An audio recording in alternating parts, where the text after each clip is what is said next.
message from God because I had been given a message to pass on to him. I didn't know the meaning of it, so all I had to do was tell him. He stopped me and he said, "Sarah, do you know God will visit you?" I laughed. I was just, that's hard to believe. That's not me. It is hard to believe, it is.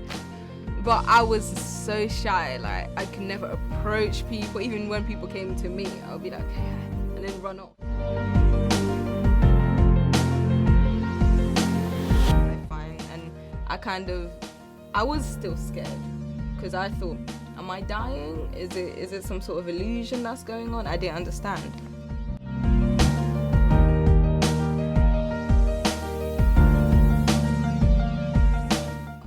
Saying the Lord's time is the best time. It is the best time. It's definitely true. The best time. Yeah.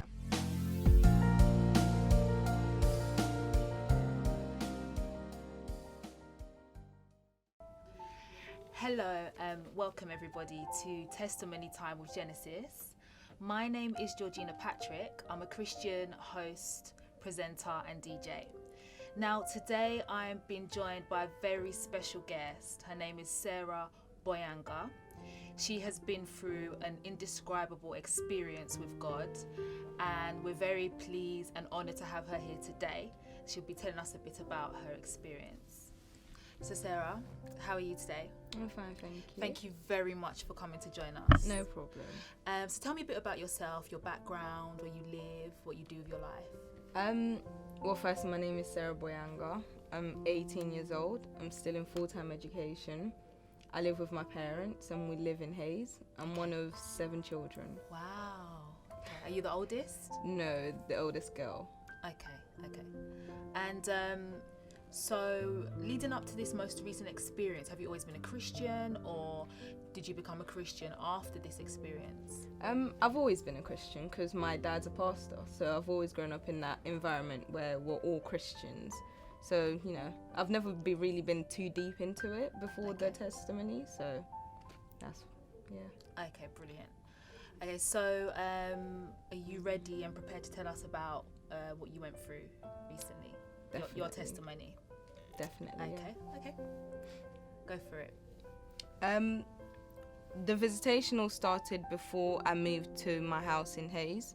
Before I used to live in White City where I was a Christian, but I wasn't really too deep into it. Like, I never really saw anything special out of it. So I just saw it as a normal thing that everyone did, go to church, come back home, and that was it. But on the 25th of July, before I moved into my house, I remember my dad had called me into the back garden of my old house before we moved. And I had a message from God because I had been given a message to pass on to him. I didn't know the meaning of it, so all I had to do was tell him. I told him, and I was about to leave. He was having breakfast with my mum. I was about to leave, and he stopped me and he said, "Sarah, do you know God will visit you?" I laughed because I took it as a joke, to be honest. I just laughed and said, "Okay, yeah." So I walked off and I completely forgot everything about it. We moved and everything was fine until one day was the 26th, because we moved the day after. On the 26th, when we moved in, we didn't really finish unpacking everything, but I had an appointment with my mom to go to. Woke up, we were about to have breakfast. I went into the kitchen to get a piece of bread for my mom, and I heard a voice tell me, "From tonight you must begin fasting." And he repeated it, so because I'm the type of person where when I hear a voice, I always think it's my thoughts. Like, I always get confused. As we all do. Yep, so I don't really take it seriously. But it repeated itself more than 3 times. So I went to tell my dad, and he said, "Obey the voice." So I did, and then the morning after, I realized I was asleep. It wasn't even, when you're sleeping, you're sleeping. And I could see myself, like, I saw my body leave, but like my spirit leave, but my body was still there because I remember it looking back. And then I saw myself suddenly bowing down in front of this huge throne. It is big. It is so big. I looked like an ant compared to it. And I was scared because I didn't know exactly what was going on. I had my head looking down. I couldn't really lift it up to look around what was going on. But despite the fact that my head was down, I could still kind of see what was going on around me. I saw on the left-hand side there was a door that said the kingdom of hell, and on the right-hand side it said the kingdom of heaven. And the gap in between it was enormous. Like, no one could ever even try to jump over it. It's just impossible. And I didn't understand. And then I saw a book where it was the pages were flicking by itself. No one was touching or anything. It was just flicking by itself. And people were walking towards the book. And every time they walked towards it, they're going to a door which was on the side. And every time the door would open, you could tell that something really bright was inside. But everyone I didn't understand why people were walking to it. I was thinking in my head when I woke up, I was like, wait, was that a dream? Because at first, I doubted myself. I doubted because I didn't understand what was going on. I've never been through such a thing. Yes, I've read stuff about the testimony and, other people's testimonies and all that stuff, but I've never really seen myself ever going through it. And after that, the visitation for the first day finished, I told my dad, and my dad was like, okay. And when I told my dad first, as a pastor, you can't really believe everything anyone comes to tell you. You can't just take everything in, the truth and lies. So without me knowing, he went and prayed, and he asked God, because before my oldest brother John was born, my parents had a daughter, my older sister, and she passed away when she was 4, and I had never really got to meet her or anything like that. So when my dad went to pray, he said, for the Lord to show that this is true, for him to prove that this is true, to show me my older sister in heaven.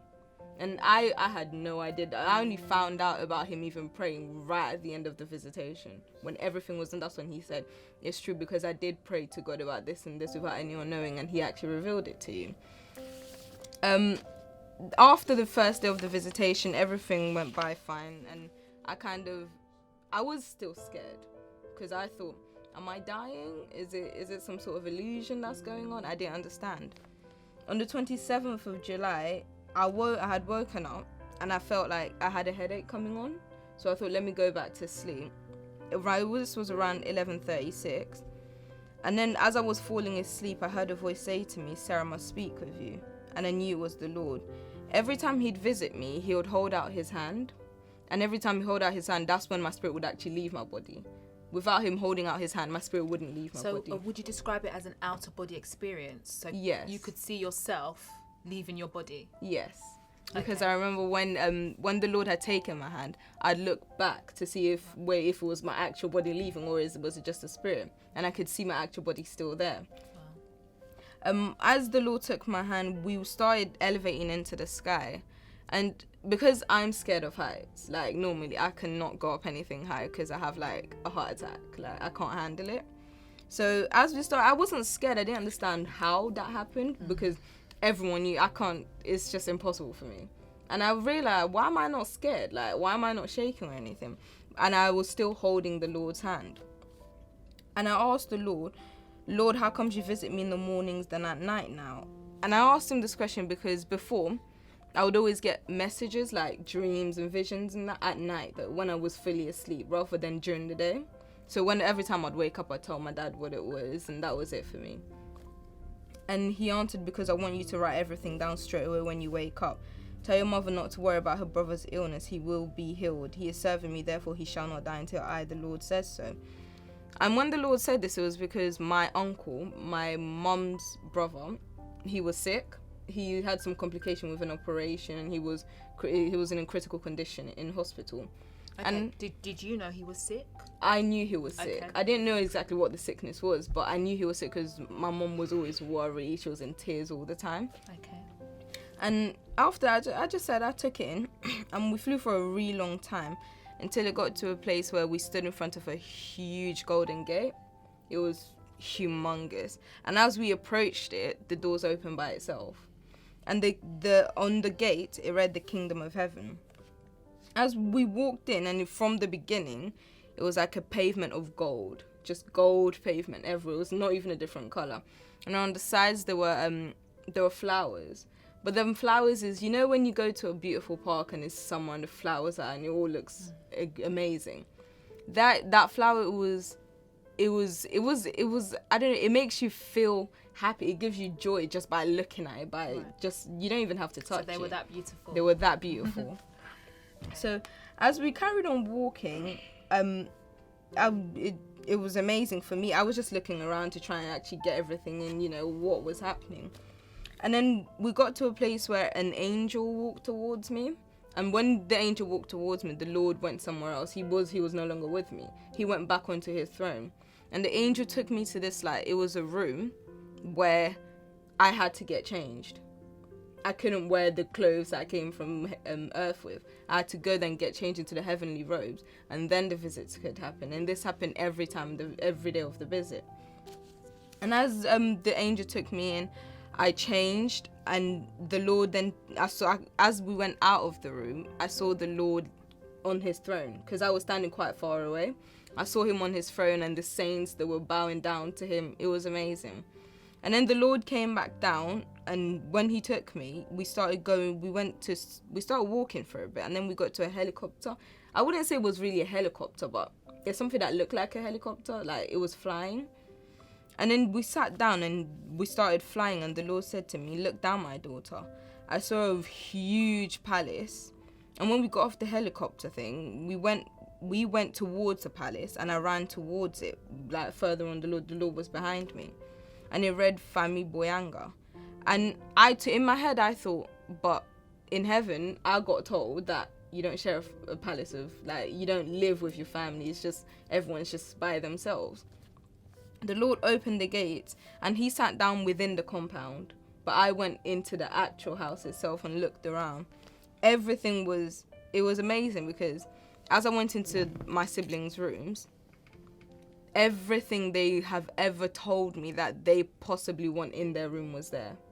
Every single thing that I can remember. And I was shocked. I was like, wait, but then I never really took this seriously. And how did the Lord know that this is exactly what they wanted? Everything was perfect. I went down into the kitchen and I heard the Lord say, "I know you and your mother love a big kitchen, so I built one for you." And this kind of made me laugh, because me and my mom, we have a thing where if we're in a small kitchen, we're always arguing. Always arguing. And just like me and my mom. Exactly. It was, and then we always complain when we get a big kitchen, you're on your side, I'm on my side, stay away from me. Yeah. And I was happy to hear that the Lord said that he actually realized what our needs were. I went around the house, around the house, and then I went out into the garden. It was beautiful. It was like there was a pathway in the middle, and on the sides there were fruits. And I stood there for quite a long time, and I was thinking, should I eat it or should I not? I was debating in my head whether I should, whether I shouldn't. If I touch it, will my hand just go straight through it, or will I actually be able to touch it? And after a while, I could sense that the Lord, he was happy. It was weird, because although I never saw the Lord's face, throughout the whole visit, it was like fire. It was so bright. His presence was always there. You could never see his face, but I could feel his presence. Yeah, I could feel whenever his emotions as well. If he was happy, I would feel it. If he was upset, I would feel it. If he wasn't happy about something, it's like it was connected in a way. And after then, the Lord then led me out of the palace and said, "I have to show you something, daughter." We started elevating into this huge mountain, and it was tall that, because I'm afraid of heights, if it was my earthly body on it, I'll probably pass out. It was that high. And we sat down on some sort of rock, and I sat down next to the Lord on top of the mountain. He said, "Look over there." And he pointed and he told me to focus. He repeated, "Focus." And as I was looking, it was like on the other side, it was like a big gap. And on the other side, it was all dark, like there was all dark mud around him. And there was this hole, but it was spitting fire. It was spitting fire. The more I focused, the more I realized that I could hear people screaming. And the screams were like they were in pain. And I was just looking. I couldn't understand exactly what it was. But either way, I realized that there was a huge gap. And it looked like the gap that I had seen on the day before, the visit before. And then I heard the Lord say, "You no longer belong there because you serve me." After hearing this, I was filled with happiness. At first, to be honest, I didn't really understand what he meant. Like, I no longer belong because I serve him. I didn't understand how exactly that fitted in with me. And as we sat there for a long time, the Lord then repeated to me and said, "I need to show you one more thing." The Lord then showed me a very big house, and it was like a palace type house. and in front of it, it was the name Sarah Binam, which Binam was my other surname. Okay. And when I saw this, I was happy. I was like, oh, I've got my own palace outside of the palace that the Lord showed us. So I went inside and I was filled with so much joy that I've never felt so happy in my entire life. And I looked around, everything was so detailed, beautifully. There was no such thing as a mistake there. So this was your own house? This was from my the Lord, own house. And what was in the house? It was like a normal proper house. There Your was dream- a your kitchen, dream house, yeah. basically, yeah. Okay.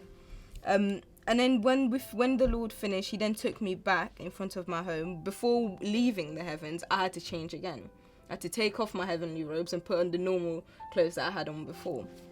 And then he would take me back in front of my house and he embraced me with great love. And I said to him, I love you, Lord. And he replied, I love you too. Now, the thing about this is, you see in the world, a lot of people can say they love you. Whether it's your partner, your family members, your parents. And you know, we just take it and, oh, okay, they told me they love me. And then the next day you just forget about it. You forget they even told you it. But then with the Lord, is as soon as he says that, it stays with you for a really long time. And it's just those words from him. It fills your heart with so much pleasure. Like nothing else in the world even matters. On the 28th of July, the visit was from 10:15 to 10:45. And as usual, I heard the Lord say, Sarah, I must talk with you. He held out his hand, took mine, and walked to the end of my road. As we started flying or lifting into the air, we flew for quite a while, and then we reached the big golden gate again, which read the kingdom of heaven.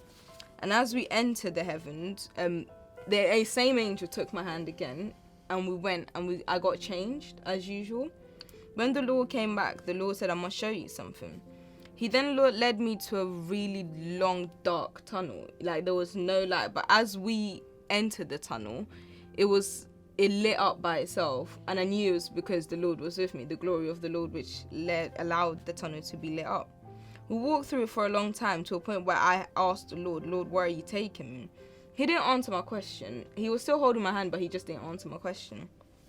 As we got to the end of the tunnel, there was like a big hole which descended, and we just stood there for a while looking into it, and then suddenly we started going down it. The Lord, he held my hand quite tight at that point, and I didn't understand where we were going. It was extremely hot. It was like you could see the fire was lit. You could see there was fire. You could see there was smoke, and you could see that there was people inside. But no, none of the flesh was burning. They were feeling the pain, but their flesh was not burning. And it was horrible. As we started going down, the deeper we went in, the louder the screams got. And people were crying and screaming for help every second as they were being tortured. I didn't understand who they were being tortured by, because I didn't see it clearly. And then the lower we got, it got to a point where I saw a lot of people wearing black hoods, and they were all chained up in like a straight line. And I asked the Lord, I was like, who are those people? And he replied, those are people who are heading towards hell. They do not know my word. Some do, but choose to ignore it. Those people are alive, but unaware of the place that they are heading to. I do not want any of my children to come to this place. And it saddens me so much that they choose to ignore me. And that kind of made sense, because there are people, they know the word of God. Some do and some don't. And those that do, they're probably in the worst situation, because they choose to ignore the word despite knowing the truth and knowing what they experience, what their reality is. And as we carried on going down, the screams got louder. I could now see a lot of people being tortured. Although there was an uncountable amount of people, I concentrated on two people that I had recognized from somewhere. And one of the people, Michael Jackson and Amy Winehouse. Now, no way. Really? Yeah, I used to be a big fan of Michael Jackson. I used to love Michael Jackson fully. We would listen to his songs, see his dance moves. He was like a role model for us. Well, for me personally. And they were being tortured in all kinds of ways. Michael was being forced to dance the dance moves that he did on Earth whilst alive. The demons would shoot sharp spears at him, and every time he pierced into his body, he would scream in agony and pain. The demons would then say to him, dance for your God that you worshipped on earth, dance you fool. And while saying this, they would laugh in such an evil way. And this really upset me seeing this, because knowing that how much I really like Michael Jackson and seeing that he's in this horrible place. How did he look? Well, he didn't look old. Okay. He did not look old at all. But then you could tell that he was in pain. Right. You could tell the amount of torture he was going through. Not his best. Not his best at all. Then I saw Amy Winehouse, and she was being forced to sing the songs that she sang on Earth. Whilst doing this, there would be a huge snake which would enter within her, and it would roar. A lot of people have watched the movie Anaconda. Did you say snake? Okay. A lot of people have watched the movie Anaconda, and you know how big the snake is. It was that size of a snake entering within her, walking around, crawling around inside her, and then coming out and then doing repeatedly, non-stop. And she would scream in so much pain. And whilst this was happening, I think she kind of realized that the presence of the Lord was there. Because I have remember her saying she said, please, one more chance and I will change, please. But the Lord just ignored it and we just walked on. Throughout all this, I cried so much. Like, I could not stop crying throughout the whole